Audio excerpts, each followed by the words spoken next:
정치권 현안 질문하는 시간인데 오늘은 국민의힘 최형두 의원을 함께 하겠습니다. 어서 오십시오. 네, 안녕하십니까. 진 작가님, 안녕하십니까. 김 소장님 안녕하세요. 인사드리겠습니다. 자, 지난주에 오셨을 때 그 당내 공보 모임 예. 말씀하셨잖아요. 예. 이제 내일 그 차기 당권 주자로 꼽히는 김기현 의원이 하는 공보 모임이 발족한다고 하죠. 예.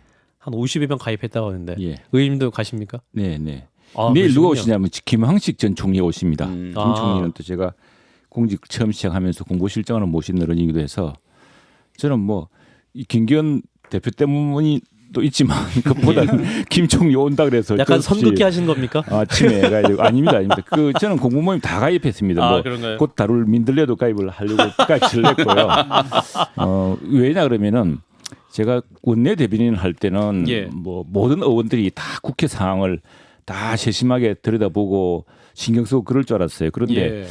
그 원내 대변인이 끝나고 보니까 지역구하고 상임위만 이제 하게 되고 사실은 정당의 모든 결정 과정이라든가 자신의 범위에 벗어나는 일에 대해서는 좀 알기가 힘든 게 사실이더라고요. 특히 예. 지역구 의원은 뭐 금기원래라 그러지 않습니까? 근데 오며 가며 시간도 많이 뜨고 해서 그리고 또 지역구 하면 열심히 몰두해야 되고 그게 사실은 정당 정치 또 정당의 큰 현안에 대해서 좀 멀어질 수가 있습니다. 그래서 예. 이런 공부 모임은 참 필요하다 생각하고 있고 김기현 원내대표 전 대표의 이 모임도 새로 하는 건 아니고요. 예. 이게 전에 금시초문이라고 그때 금요일 날 아침에 한다 이런 취지로 금시초문했다가 아하. 이제 여당이 되었는데 여당이 금시초문하면 되겠습니까? 여당은 다 알고 있어야죠. 예. 그래서 이제 공부 모임을 확대 개편하자는 것인데 예. 마침 그 언론에서 이게 당 대표 준비 아니냐 이렇게 하니까 더 주목받는 그건 아니고 그것 때문에 뭐 간다기보다는 내일 또 김황식 총리가 하는 주제가 어떤 거냐면은 김황식 총리를 왜 불렸느냐 이 시기에 사실은 오늘 제가 낮에 국회에서 한 여야 의원 한 30분 정도 오셨는데 예. 독일 대사를 초청해 가지고요 협치의 정치 독일의 협치 정치 어떻게 가능했나 이 이야기를 들었습니다. 예. 상당히 재밌었어요. 여야 의원의 뜻밖의 의원님들이 김종민 의원도 물론 오셨고 뭐 여야 의원님 다 많이 오셨습니다. 중진들도 오시고 거기서 어제 오늘 했던 결론이 뭐냐면은 독일이 이번에 숄츠 총리 되면서 새로운 연정하지 않았습니까? 예. 3인당하고 녹색당하고 이렇게 연정했을 거야 아마. 그래서 보통 우리 연정이라든가 의원 내각제라 그러면 굉장히 국가 위기 관리에는 대체는 약하다. 그래서 대통령제가 필요한 것이다. 이렇게 이야기해왔거든요. 예. 그런데 이 당에서는 최근에 러시아 우크라이나 사태, 침공 사태에 대해서 단호하게 딱 대응을 했습니다. 녹색당조차도. 예. 그래서 과거에 러시아는 독일은 그 통일을 위해서도 러시아랑 가장 좋은 관계였거든요. 고르바초프 총리와도 잘 지내고 또 독일 가스에 러시아 가스에 엄청나게 의존을 했습니다. 그런데 지금 우크라이나에 무기를 제공할 정도로 분명한 선을 긋고 아주 외교 안보에 단호한 모습을 보이고 있습니다. 이게 예. 가능해졌던 것도 우리가 알고 있는 내각제라든가 이 연정의 모습과 달리 오히려 위기와 갈등 속일수록 연정과 이런 것들이 더 큰 힘을 발휘하더라는 교훈인데 공모임 얘기를 예. 깊이 얘기해 주셔서요. 예, 이 공부 모임 뒤에 주제들이 좀 난감해서 예, 이야기 저버리겠습니다. 그만하세요. 그런데 민들레 얘기 나왔는데. 그래서 내일 주제도 이게 될 겁니다. 알겠습니다. 예, 김황 주제 열심히 총리가 공부하셔서 이제, 좋은 정치 해주시기 바라겠습니다. 독일의 총리들 독일의 협치를 어떻게 성공했나. 예. 그래서 그 민들레 배울 게 있어요. 어디서. 지금 포장지 바꾸는 중이라고 하는데 이게 친윤계 모임이다 해서 이제 비판이 있었죠. 그 포장지 어떻게 바꾸신다는 얘기입니까? 권성동 원내대표가 제안하셨다고 하는 것 같은데. 이게 이제 자꾸 이제 그런 오해들이 있고 하니까 예. 이게 모임들이 이제 많으면 좋죠. 그리고 이 언제든지 일극 체계는 항상 실패합니다. 단독 경쟁 체제가 좋습니다. 예. 공부 모임도 서로 경쟁해야죠. 이쪽에는 김황식 총리를 불렀는데 여기 별로 부르는 사람도 좀 없고 뭐 아침에 일찍 갔더니 별로 듣고 배우는 게 없네. 이렇게 그럴 되면 때는 이제 진중권 쇠퇴하거든요. 작가님이나 김선희 소장님 그럼요. 불러주세요. 그럴 그렇게 때는 해서. 그냥 장재원 의원이 계시다는 것만으로도 충분한 거 아닙니까? 장재원 의원이 거리 두고 있는 거 아닙니까? 아니 뭐 거리는 듣지만 이미 한번 들어갔다 나왔기 때문에 사람들은 다 그런 모임으로 이해하고 있는 것 아닌가 싶어서 밖에서 보기에. 장재원 의원은 난 한번 사실 우리 윤한홍 의원 지역구 행사에서 한번 본 적이 있는데 4년 예. 전인가 예. 굉장히 발표를 잘하시더라고요. 굉장히 그 현안에 대해서 정리도 잘하시고 뭐 장재원 의원이 최근 정치 상황을 어떻게 보고 있는지 들어본다면 그때는 문전성시되겠는데 보니까. 알겠습니다. 자, 이준석 대표 얘기 좀 해보겠습니다. 내일 저녁 7시에 그 윤리위가 개최된다고 하죠. 뭐 질문 많이 받으셨겠습니다만 결과 어떻게 보세요, 의원님? 근데 이게 사안이 지금 뭐냐면은 이게 조금 이양희 뭐 위원장도 말씀하시고 했지만 이게 그 이른바 무슨 의혹 사건의 진위를 가리는 사건이 아닙니다. 이게 그거는 진위를 가리는 게 진위를 아니다. 가리는 사건이 아니죠. 왜냐하면 진위를 가릴 아무 근거가 없습니다. 근데 사실은 그 사안이 지금 어디 일부 유튜브 한 군데에서 이제 계속 문제를 제기하고 있는데 가로세로 연구소. 예. 그래서 이상한 것은 그렇게 메가톤급 사안이면은 여러 언론에서 다 이 보도되고 추적 보도 나서고 될 텐데 그냥 한 군데서만 계속 나오고 있을 뿐입니다. 그래서 그게 과연 얼마나 뒷받침되는지 모르겠는데 이게 뭐 이제 뭐 또 무슨 이야기 나올지 모르겠습니다만 지금 다루는 것은 이게 뭐 한편으로 보자면 뭐 안타까운 일이지만 우리 당이 그런 의미에서는 항상 긴장되어 있고 건강하다는 증거라고 보겠는데 어느 시민단체인가가 지난 봄에 저 이준석 대표 측근이 이 소문을 자꾸 만드는 이야기하는 사람에게 가서 뭐 입막음을 시도했다. 그래서 뭐 녹취가 있다. 뭐 그래가 시작된 사건 아닙니까? 예. 이제 그 사건이 적절했느냐? 그런데 그 내일 이제 이준석 대표가 이 문제에 소명을 하겠죠.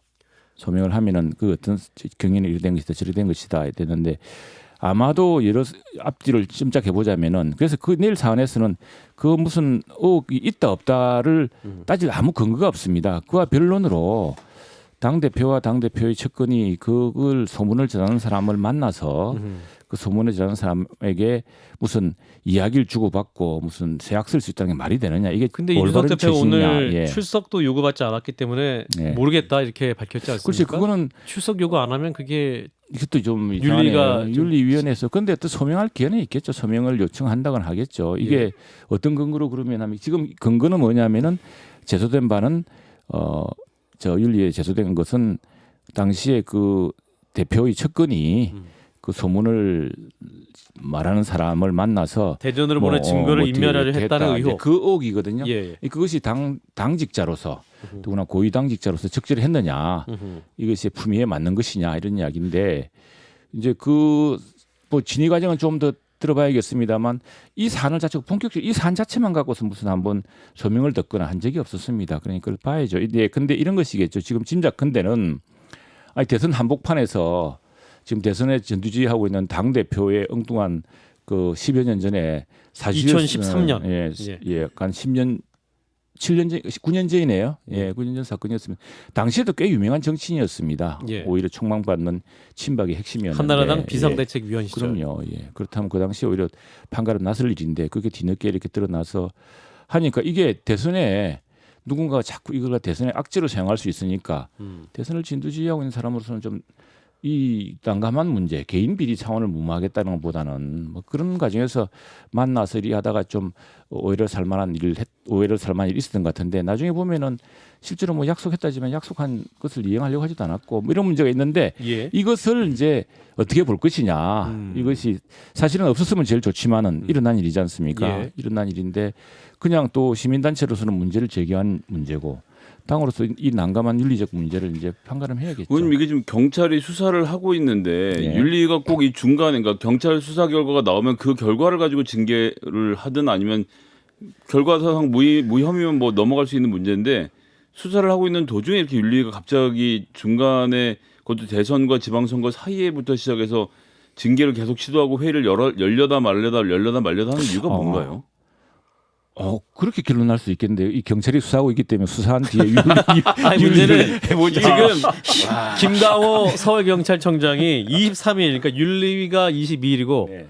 23일에 이제 그 아이카이스트 김성진 대표를 참고인 신문으로 불러서 조사한다는 겁니다. 네, 예. 그러니까 이제 윤리 하기 전날 그러니까 경찰 조사 전에 윤리가 열리는 것이고 그럼 이게 이제 그럼 윤리는 무엇을 판단을 근거로 해서 이게 할 것이냐 이게 문제인데 지금 윤리에서 근데 징계 결정과 수사 결과는 완전히 별개라는 점을 강조하고 있지 않습니까? 네, 예. 이거 어떻게 해석해야 되는 겁니까? 그러면 수사 관계없이 윤리는 윤리 자체만의 판단으로 대표에 대한 징계 수위도 결정할 수 있다. 그건 이제 저 윤리위원들이 어떻게 판단할 것인가.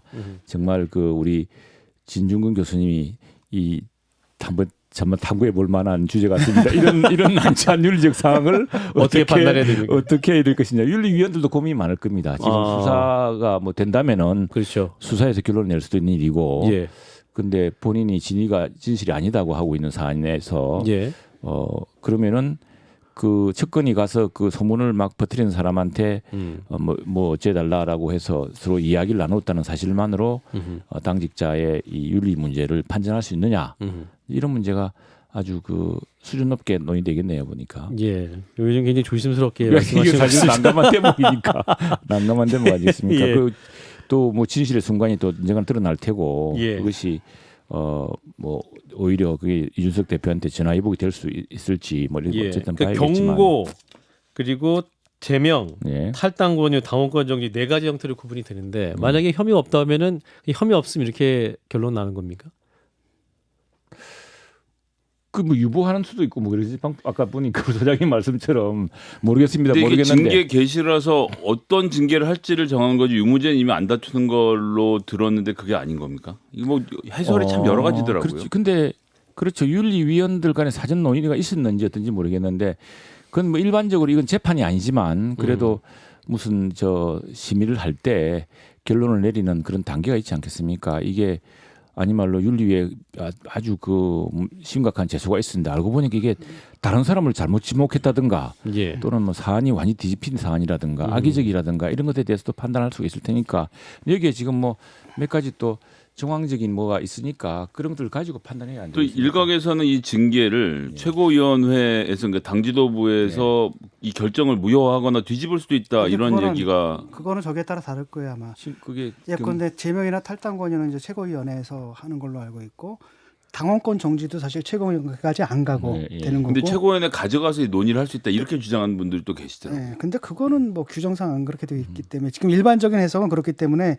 이 당원권 정지가 나오면은 짜증나는 상황이 벌어진다는 거죠. 최고위원회에서는 지금 2대4로 좀 이준석 대표한테 좀 유리한 상황인데, 그래서 안철수 대표가 2명의 최고위원을 집어넣는 것이 이 최고위원 싸움에서의 유리한 고지를 확보하기 위함이 아니냐, 이런 호사가들의 분석도 있더라고요. 예, 지금 이제 윤리 얘기는 국민의 눈높이를 내세우고 있지 않습니까? 그래서 네네. 일각에서 어제 민주당 최강욱 의원 같은 경우는 성희롱 문제 발언에 6개월 당원권 정지가 나오지 않았습니까? 네네. 이제 그런 식의 어떠한 추세를 본다면 국민의힘 윤리위원회에서도 이 국민의 눈높이에 따라서 이런 구설이 오는 것 자체만으로도 좀 적절하지 않다라는 판단을 해서 그게 이제 윤리위가 어쨌든 이걸 착수하게 된 계기가 되겠죠. 예. 어쨌든 그게 이제 사실은 뭐 민주당 건하고 비교하기는 뭐합니다. 민주당 건은 이게 그게 벌써 몇 개월 전 일이었죠, 그죠? 예. 그리고 우리는 뭐 어떤 제3의 단체 또 한 유튜버 뭐 이렇게 시작된 일이지 않습니까? 예. 그런데 이거는 당내에서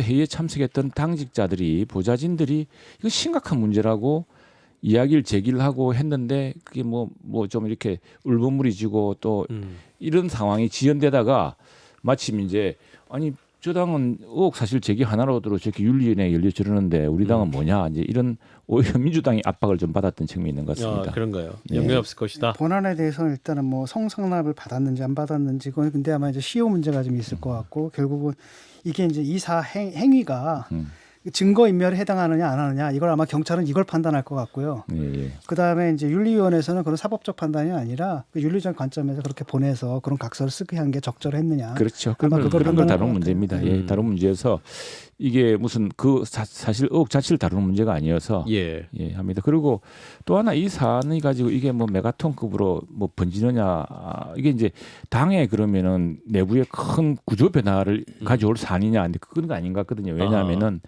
서로 뭐 이론에서 전당대회 열린다 하더라도 보궐이기 때문에 내년 8월에 다시 해야 된답니다. 그러면은 보궐임기만 해야 된다. 보궐임기만 한다 그러더라고요. 그래서 이게 별로 매력적인 당대표 자리가 아닙니까? 뿐 아니라 두 번째는 지금 우리 당내에서는 어느 사람도 이렇게 해서 전당대회가 일어나서 집권 초기에 블랙홀처럼 개파로 나뉘어 싸우고 하는 것을 대통령도 원치 않을 테고 우리 여당 우리 원내 지도부도 결코 원치 않은 사태이기 때문에 그래서 이것이 뭐 그냥 찻잔 속의 태풍으로 끝날지, 근데 서로 거기에서 이 사안 자체에 대한 무슨 판단이 내려지더라도 그것이 당의 큰 후속적인 뭐 일파만파로 이어질 그런 사안은 아닌 것 같습니다. 제가 근데 이제 느끼는 분위기는. 징계가 됐을 경우에는 이준석 대표를 보고 들어온 20, 30대 청년층의 동요는 굉장히 클 것 같은데요. 그렇지 그런 것도 많이 염두에 둬야겠죠. 그리고 여기서 이제 이준석 대표가 어떤 태도를 보이느냐 그 문제에 대해서 이 사안에 대해서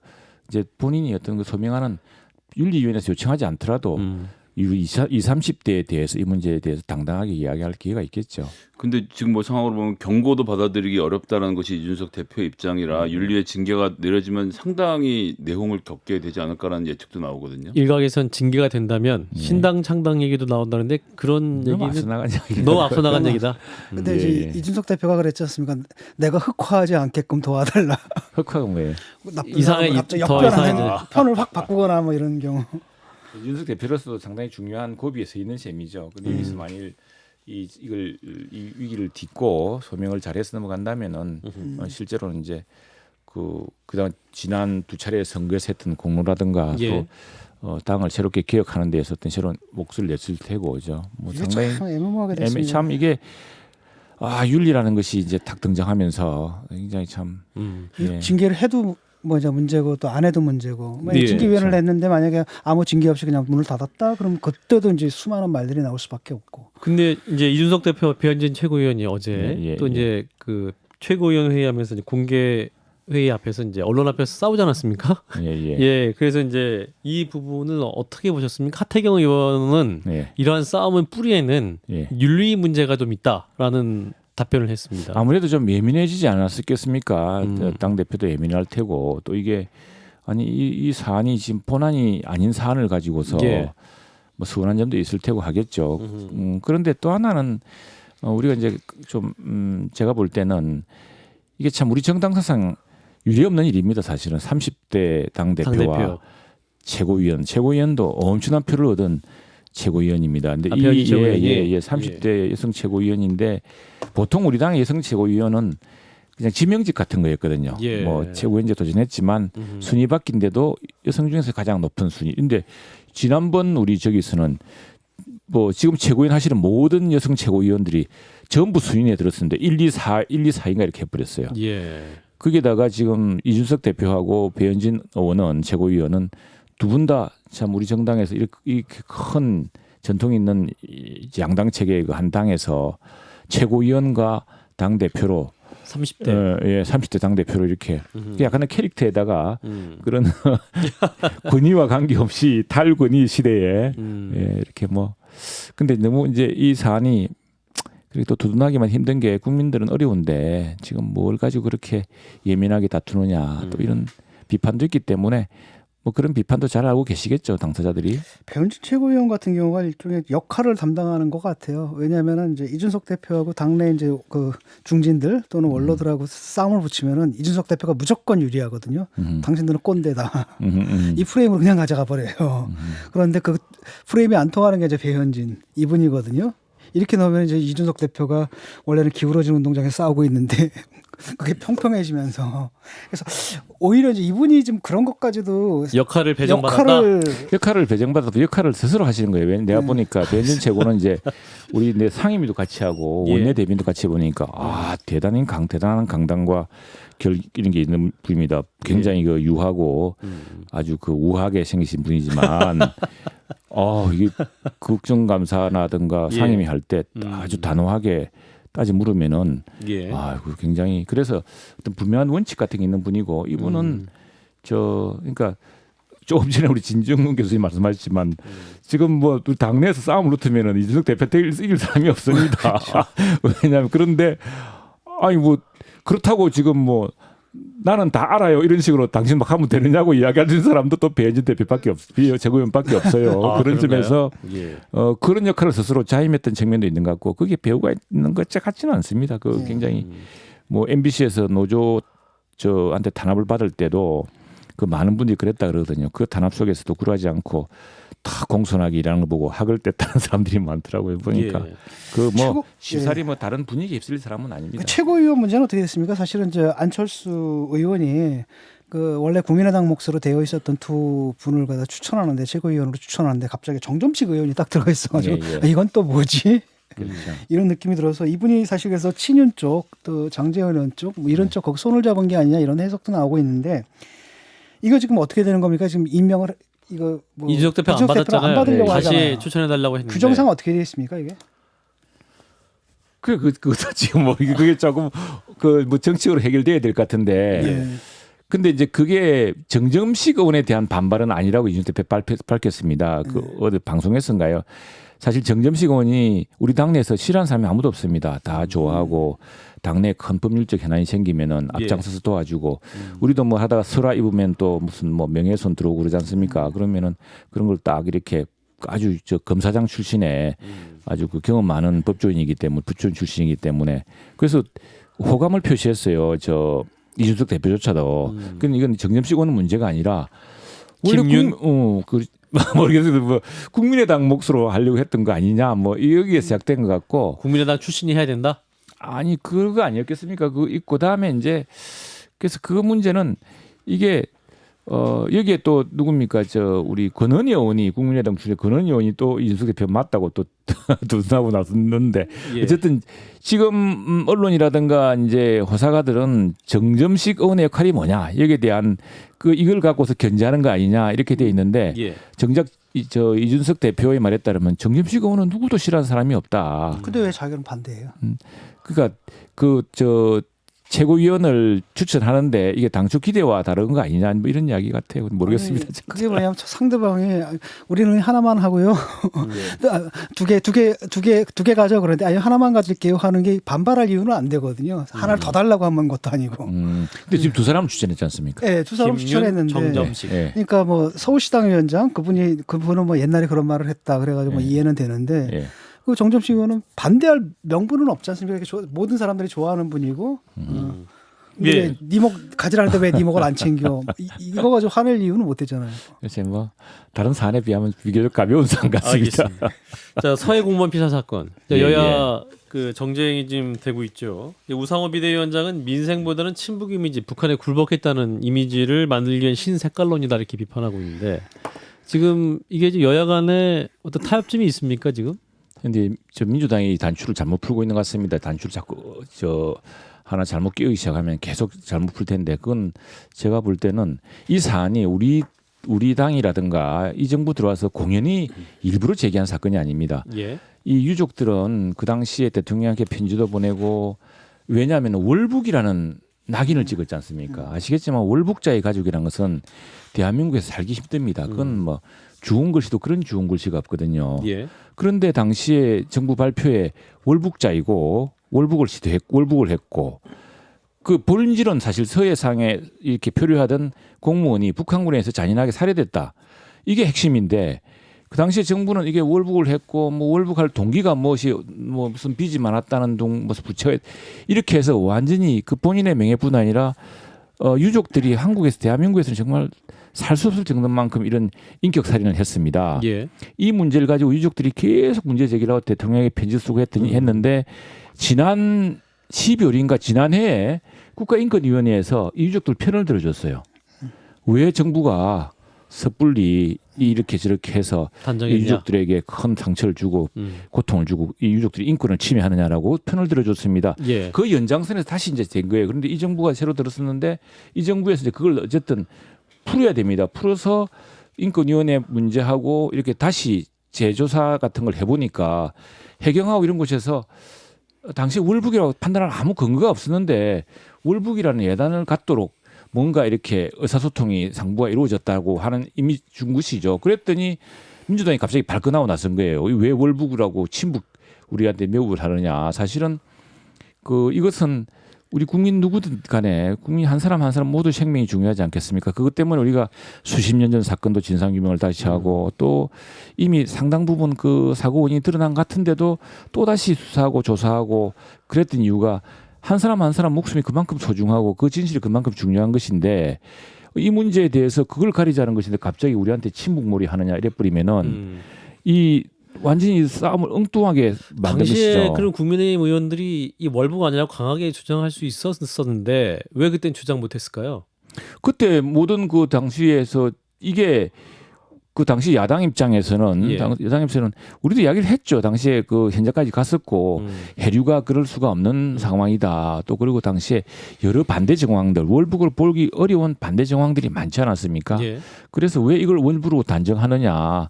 우리가 손편지 쓰기 운동도 하고 그랬었습니다. 아, 그랬나요? 예, 했었죠. 했었는데 당시에 뭐 정부에서 무슨 그렇게 판단할 수밖에 없는 근거가 있다. 월북이라는 근거가 있다. 뭐 이렇게 자꾸 발표를 하는 바람에 그 문제에 대해서 이거 어떻게 마무리됩니까? 이 상황 그럼 이제 정보 공개를 해야 된다고 얘기하고 있는데 지금 네. 또 공개 정보도 굉장히 중첩돼 있어요. 대통령 기록물, SI 특수정보를 공개해야 된다. 청와대 회의록, NSC 회의록, 국회 국방위 회의록. 어떤 선까지 그런 의원님은 공개할 수 있다고 봅니까? 일단은 뭐 정보위에서 공개할 수 있는 수준의 자료들이 있지 않겠습니까? 네. 정보위원회에서 이렇게 다루어서 그 국민들이 다 그걸 뭐 하나하나 듣는 것보다는 그게 정말 군사 안보 정보에 관한 사안도 있을 수 있기 때문에 그 정부에서 여야원들이 납득될 정도에만에 뭐 있을 테고 그런데 만약 거기서 이 상황 판단 당시 이른바 그걸 뭐라 그러면 여러 가지 군사 기밀 정보를 보건데 이걸 월북이라고 단정할 근거가 없는데 왜 월북이라고 그러면은 이 해경이라든가 이쪽은 이런 식의 뉘앙스를 주면서 발표를 하게 되었는가? 그럼 예. 이 과정에는 상시 상부와 어떤 소통이 있었는가? 예. 이제 그게 이제 대통령 기록물인데 뭐 일책은 뭐 공개 못하겠다 이렇게 하니까 일단은 그 전 단계부터라도 한번 봐야겠죠. 아니 그냥 국방이랑 정보위 비공개 회의로 예. 그다음에 말씀하신 대통령 기록물 그다음에 하태경 의원은 그 당시 SI를 직접 못 봤기 때문에 믿을 수 없었다고 하시니 예. 뭐 대통령께서 오늘 반대는 하셨지만 민주당 입장에서 억울하게 몰릴 이유가 없다고 생각해서 SI 공개도 정부가 판단해서 다 같이 하면 안 되나요? 그럼 논리 있겠죠. 근데 뭐 SI 그 문제는 공개적으로 이렇게 할 사안은 아닌 것 같습니다. 이게 그거는 예. 사실은 바람직하지 못하지 않습니까? 그 안보상 공개하면 안 되는 자료고 정보고 그다음에 지금 대통령 기록물도 바로 이런 문제 때문에 법으로 이제 묶어놓은 거잖아요. 공개하지 못하도록. 근데 그걸 또 까라고 하고 바람직하지 않은 것 같아요. 양쪽에서. 그리고 특히 이제 저는 두 가지 문제가 있다고 보거든요. 첫째는 단정한 거. 분명히 그러니까 정부 근데 또 하나는 뭐냐면 그렇다 해서 정부가 그때 없는 사실을 만들어서 그랬을 것 같지는 않거든요. 다만 그렇다 하더라도 그리고 또 하나 이게 당시에 또 무슨 문제가 있었냐면 이게 아마 그때 우리 무슨 뭐 체육 경기에서나 뭐 아무튼 북한을 이게 초대하려고 하는 그런 시기에 북한과의 분위기를 좀 좋게 하려는 정부의 그런 분위기 시점이었던 것 같은데 예. 그 당시에 표류했던 어부들인가 두 북한 어부들이 기순 의사를 밝혔는데 기순 의사를 무시하고 북으로 강제적으로 이렇게 본인들 의사관 보낸 적이 있습니다. 선상 반란으로 살인했던 예. 그 저는 배에 사건이죠. 있는 사람들 많이 죽이고 두 사람이 남은 상태에서 돌려보는 거랑 이 건이랑 또 별개의 별개의 예, 건이죠. 별개의 그런 예. 것들이 이제 당시에 알겠습니다. 예. 또 이 문제는 또 여야 간에 좀 논의가 계속될 것 아마 같아서요. 근데 그리고 그거 국가인권위원회가 우선에 왜 정부가 그러니까 국가인권위가 당시에 문재인 대통령 시절 국가인권위입니다. 예. 인권위원장도 문재인 대통령이 임명하신 분이고 그분들이 당시에 그 정부 당국의 발표는 유족들에게 인권을 심각히 잘못됐다 표현이 잘못됐다고 했던 것이 지금 전개되고 있는 겁니다. 이게 되고 민주당이 갑자기 친북 뭐 프레임 씌우기다 이렇게 한 것은 좀 너무 나갔다 생각합니다. 예. 아무튼 지금 국민들은 빨리 정치가 민생 문제 그렇습니다. 해결하기를 네네. 원하시기 때문에 빨리 이 논란 좀 종료되면 좋겠네요. 여기까지 듣겠습니다. 격조한판 국민의힘 최형두 의원이었습니다. 고맙습니다. 네, 감사합니다. 좋아요? 구독. 알림 설정.